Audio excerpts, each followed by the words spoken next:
Bismillahirrahmanirrahim. Assalamualaikum warahmatullahi wabarakatuh.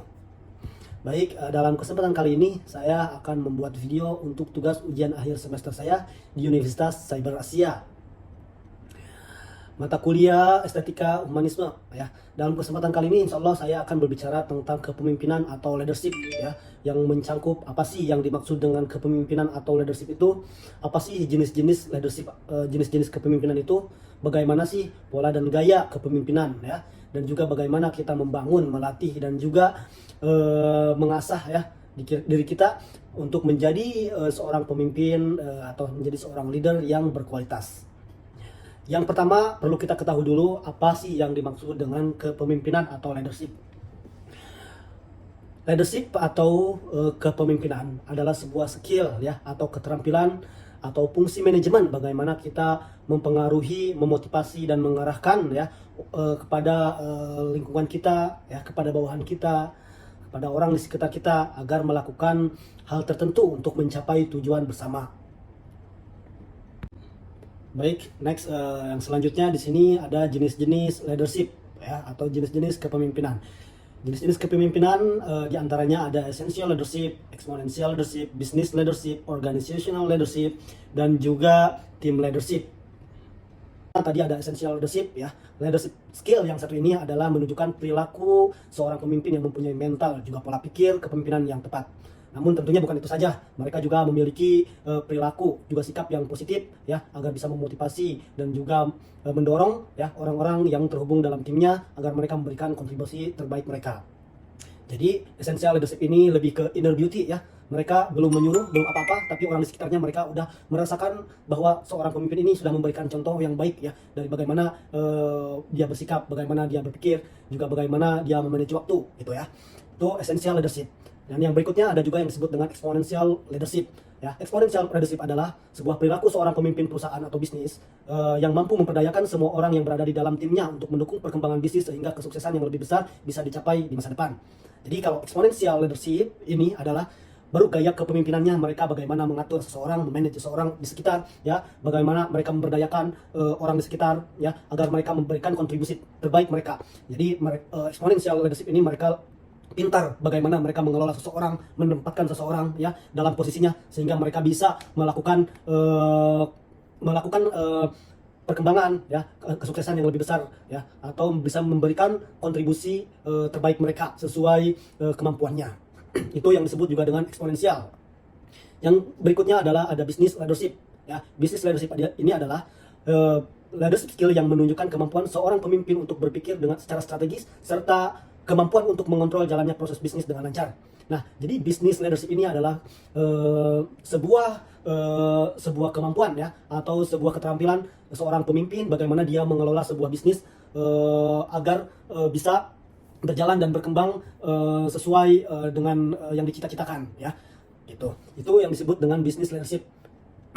Ada juga yang selanjutnya organizational leadership. Organizational leadership ini adalah perilaku seorang pemimpin yang memiliki kemampuan mengelola serta merancang ulang tim kerjanya gitu ya. Jadi kalau organizational leadership itu tadi seorang pemimpin dia mampu menempatkan seseorang ya di tempat yang memang disitulah mereka keahliannya, disitulah mereka jati dirinya ya.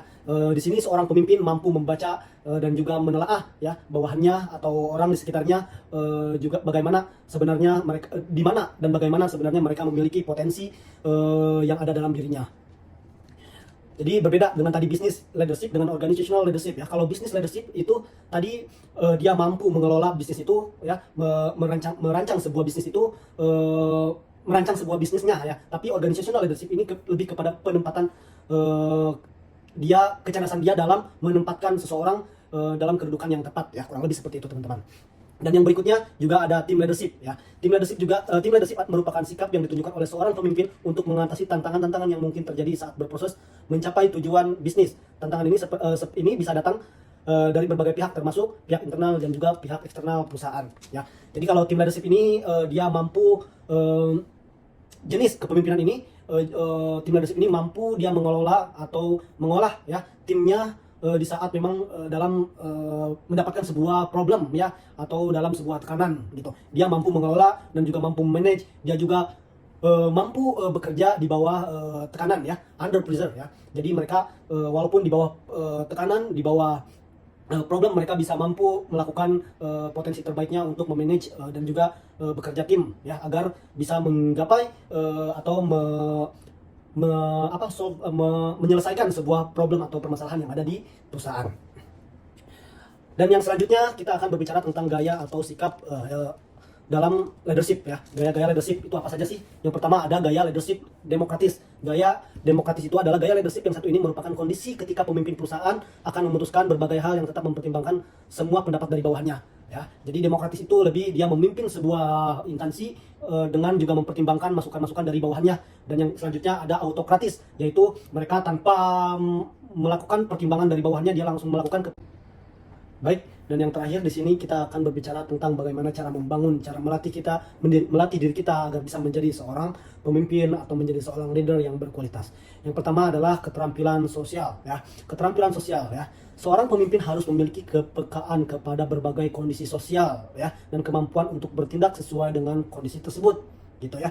Jadi kepekaan untuk seorang leadership itu sangat dituntut ya, sangat dituntut. Bagaimana kita bisa melihat kondisi bawahan kita, kondisi atasan kita ya, dan juga dia mampu menempatkan diri, bagaimana dia bersosialisasi dengan bawahan, dengan atasan ya, dan juga orang di sekitar.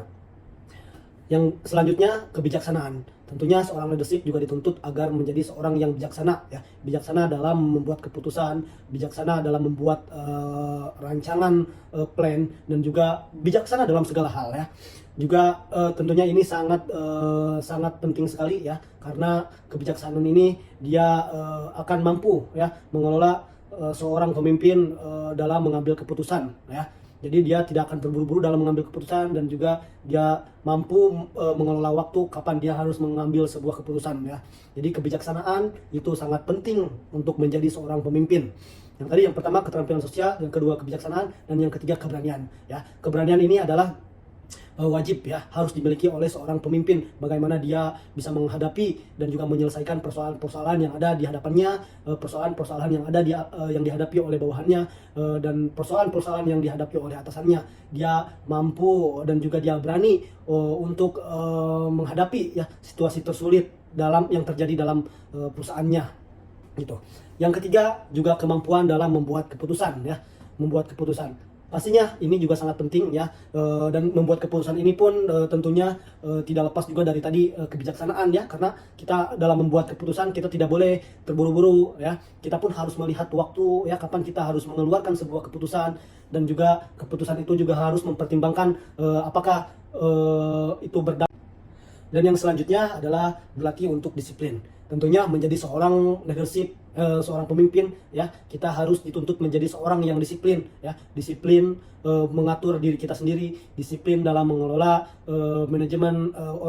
manajemen, disiplin dalam mengatur waktu, disiplin dalam semuanya, dalam segala hal ya gitu. Yang selanjutnya juga bisa menjadi inspirasi orang lain ya. Jadi seorang pemimpin juga dituntut dia untuk bisa berkarya ya, untuk bisa membuat terobosan-terobosan yang memang itu menjadi dorongan atau motivasi orang-orang di sekitar kita ya. Terus yang selanjutnya hal yang perlu untuk menjadi seorang pemimpin yang baik itu adalah terus belajar ya. Kita never stop learning ya. Kita harus terus belajar. Harus terus belajar setiap harinya, walaupun kita sibuk atau apa, kita harus tetap menyempatkan waktu untuk membaca berita ya, melihat berita, membaca